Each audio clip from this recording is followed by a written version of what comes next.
有個桑拿叫做玉德池，係啦。咁呢一個地方亦都係好得意一個。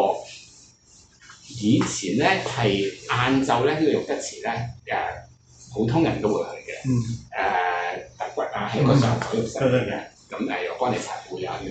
但係咧原來咧一到12點鐘之後咧，佢就會關大門㗎啦。你知道呢間嘢係有料到嘅咧，你就留低。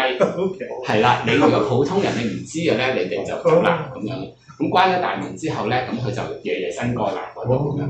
咁佢同你講啲乜嘢嘅時候，就覺得哇！呢啲你唔寫唔做出嚟嘅時候，再過多一陣就真係冇人再知有呢個咁嘅歷史性嘅嘢。就算係知都唔係一個 first person 嘅方法講出嚟。咁所以又覺得咁樣好值得去講咯。咁就其實成出戲就係因為訪問有好多呢啲點點滴滴，亦都係好細微嘅嘢，咁就將佢串埋一齊做咗呢個故事出嚟。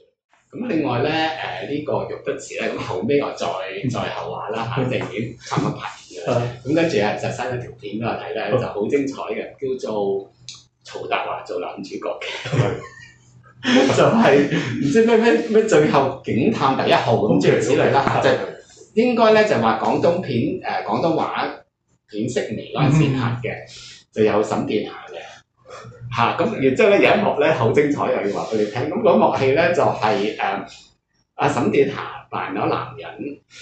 咁然之後就唔知追蹤邊個人，咁然之後咧就點知嗰個人整蠱佢就追蹤咗入咗去呢個玉德池，真係應該玉德池。咁然之後跟住入咗去，咁然之後跟住咧就唔知點樣咧入到去又要俾人哋搞佢咁樣樣嘅喎。咁佢又有即係又其實已經係嗰出係有少少輕係啦，啲人係知道呢間嘢係有啲唔同有啲嘢嘅。咁其實嗰個年代已經係知，即係喺戲裏邊佢哋用咗呢一條係一條橋嘅其中一樣嘢嚟嘅。